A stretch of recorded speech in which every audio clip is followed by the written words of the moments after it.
Batman number 38, which is Tom King writing and Travis Moore on art. So this is a one and done story. Yeah. I mean, we may get characters from it popping up again later, admittedly, but in terms of the story itself, it's a one and done. I want to know how King's brain works. Was it like, oh, okay, well, I want to tell this date night story with Superman and Batman, and then, I want to use that was Man on Heart, right? Yeah. That I want to use Man, and then I want to use Joel Jones, but was the timing off, and that's why he just. I think that's absolutely what it is. Yeah, they like, okay, those issues aren't going to be ready for that, so let's get. It wasn't even. It's not even worth speculating. They actually flat out said that Joel Jones needed more time, so this was an issue that was coming up later, but they pushed it forward to give her more time for her issues. Because if he just whipped this up as a filler issue, then he might be the greatest writer alive. Just because that's the top of his head. No, Matt, this was a planned issue for later. Because Joel Jones is doing the Wonder Woman part of the Super Friends story, which is the next two issues. This will probably play into something coming down the road then. Oh yeah, probably. Just like because Morrison was famous for doing stuff like this, and then just leaving them as seeds for other people to pick up on. But if that's what this is, then holy crap! But if this is for him telling his story, I think it's cool that he seeded it right now.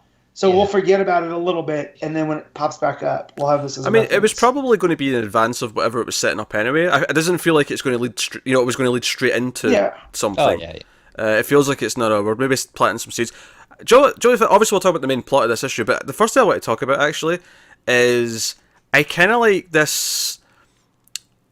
Just this idea, this status quo where Selina's just living at the mansion. And she's around whilst he's doing things, and she's like, lying next to him in bed while he's obsessing over the case. I like this idea that we're like, okay, now I don't know what they're going to do with the wedding. I don't know if they're actually going to completely go through with it, if something's not going to go wrong, and we're actually going to have the marriage status quo. Nothing bad has ever happened at a superhero wedding. Nothing. You can quote me on that. Nothing ever bad. But what I'm saying is right now is we're not entirely sure if we're going to get this status quo where he's going to be a married superhero for a while or a long time or ever, right? That's the thing. But what I like, see this. But what I like about this is that it's setting up what it's going to be like if that does happen, because it's the idea that she's there eating dinner while he's obsessing over the case. She's lying next to him in bed while he's obsessing over the case, and she's there at the end of the night when he comes home after he's solved it, and he's just completely destroyed by what he's discovered and what he's found out. And it's just this look they share. But she's not actually part of the plot. She's around, like Alfred. She's just kind of there. And I'm sure some plots she'll be more involved, but some she won't be.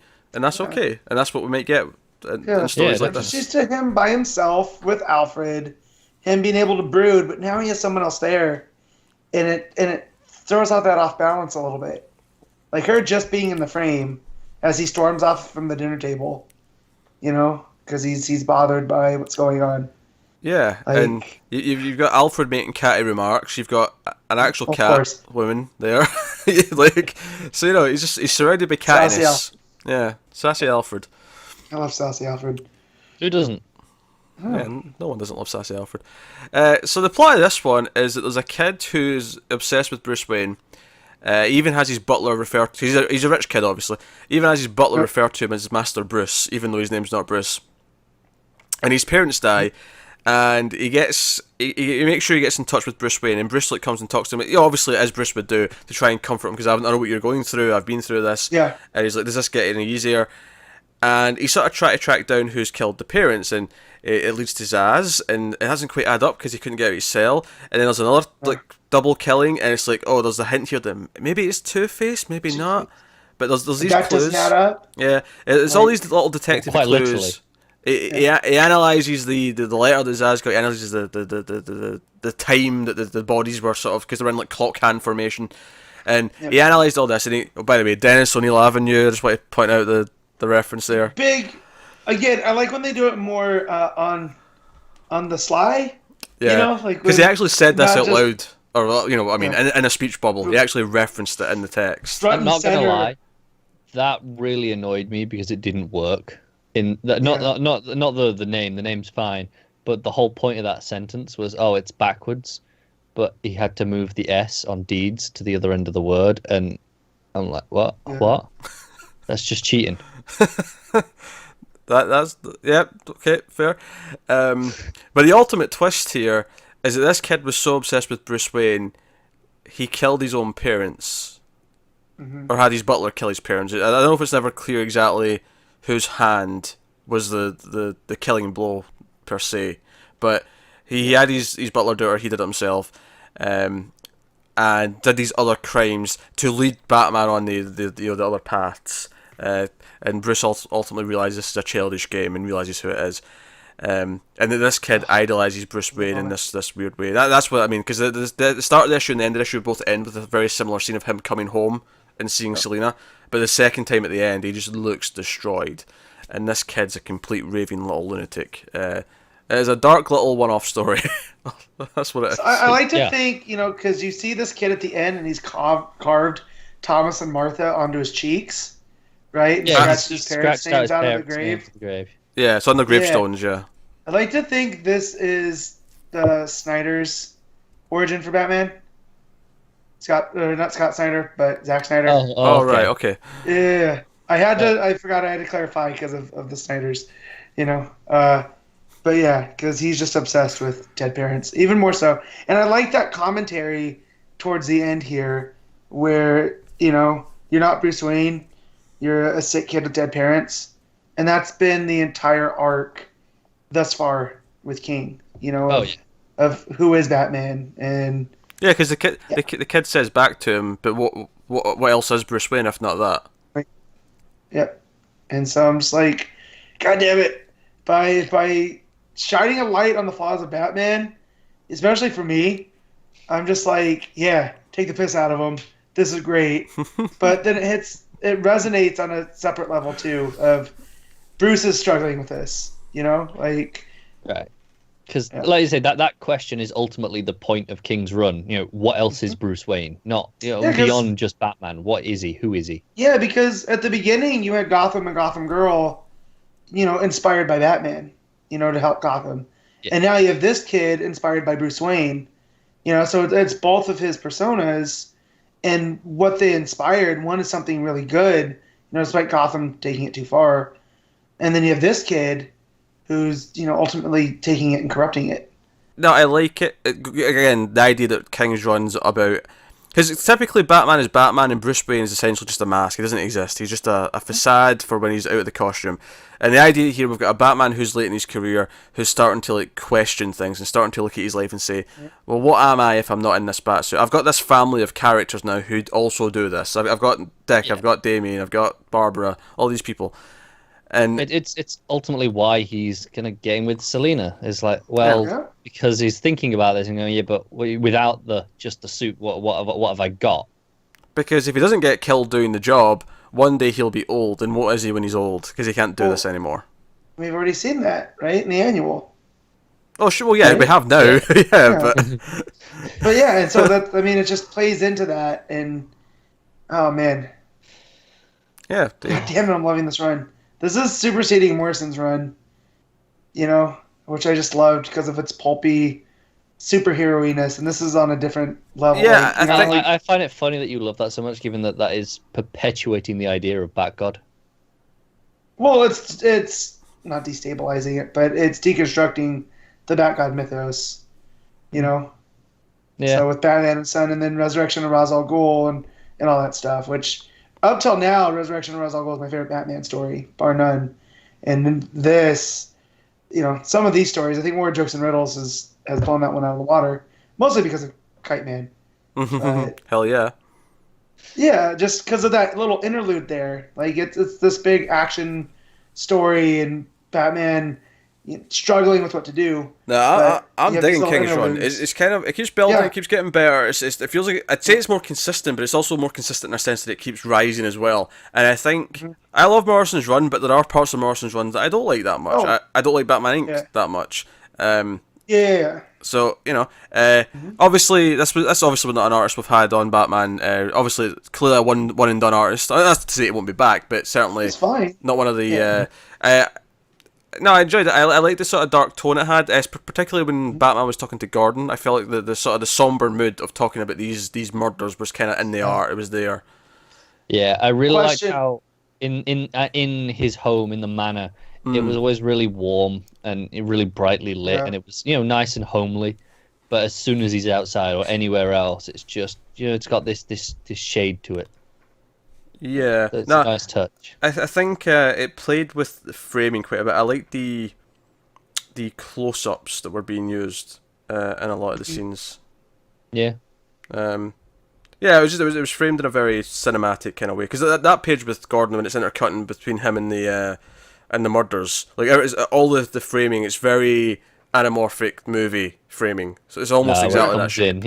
Yeah. It felt very Fincher to me. Oh yeah, I can see that. Yeah, even just the way you feel like it actually almost feels like one shot. Again, if you compare it to a movie, you start off in a wide shot of Gordon, and then the next panel you're into a close up, and then the next one you're into a really extreme close up of his mustache almost.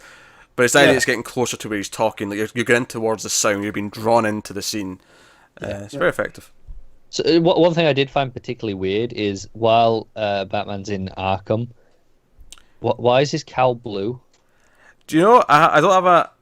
Well, actually, no. I do have maybe kind of a thing, because if you look at the page before that, and he's standing in the room with the murders, and you've got the orange glow outside, and he's got like a fair bit of orange glow on his thing. I'm going to defend the slightly blue cape and cowl in Arkham, because it looks like he's in fluorescent lighting. Sorry. And again, going back to sort of movie rules with colour and lighting, you look really blue or orange depending on. No, I get that. It's just I can see like a light against him still, like a more natural light. So it seems really weird that he's so blue to me. It felt right. It felt moody. Like I didn't notice it until you just said something. I don't know it really drove, because like that's pretty much the first time we see Batman in the issue, because he's on the page before, but he's in the shadow. I don't know if I'd say that's a natural light though in that scene, because you see it on Zaz as well, and he looks kind of blue too. It's definitely got a blue tone on everything on that page. Yeah, I mean, not the light coming down from the top. And on that page, I agree that it's kind of got that almost purpley glow. But on the next page, where the lights are coming from the side, where you can kind of see the ways where the way Batman's lit much more clearly, it doesn't seem like it should be that blue.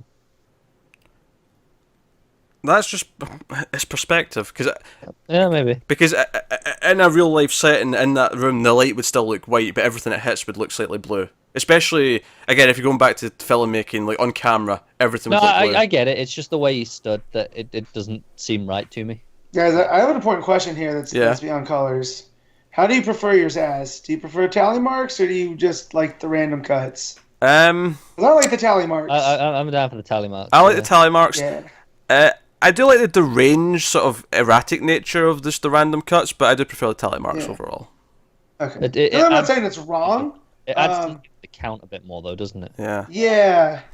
Because he's keeping score. Here, it's just kind of like he's a cutter, and it makes him feel better for killing people. You know what I mean?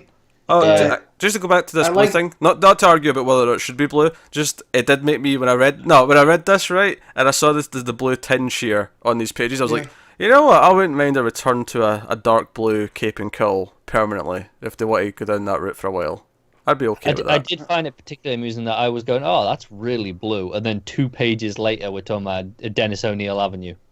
That's true. That's a very good point. So does he wear the blue cowl at the wedding? That is just cowl. Does he have a dress cowl? Yeah. But does he have like a little sort of bat bow tie that's just like a little bat? Yeah. Oh God, I hope so. Dear. If he doesn't, I'm gonna be very angry. Anyways, it was a really good issue. I even tweeted at Tom King, which I tried not to do, just so he doesn't think I'm some weird stalker. About how it was. He knows you're a stalker. I know, and that's what I have to know, because he liked the tweet. But it was just basically like he continues to tell these unconventional stories that are just great, for Batman. Like, because I kind of had a feeling from the start it was a kid, because that was kind of the point. It was called The Origin of Bruce Wayne.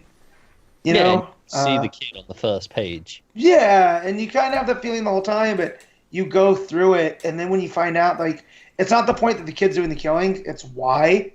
And then it started to remind me of Hush, and I was like, oh, I would love a Tom King Hush. And not the story Hush, the character Hush. Yeah. Where this is a guy that's so obsessed with Bruce Wayne because he got with the life he wanted. And you add some of the espionage stuff into there that King can do. Man. Like this story it's a what could have been. You know, if okay, he didn't channel it into Batman, what was another possibility as a result of losing the parents? And you know, you see, okay, it could have been much worse. Yeah.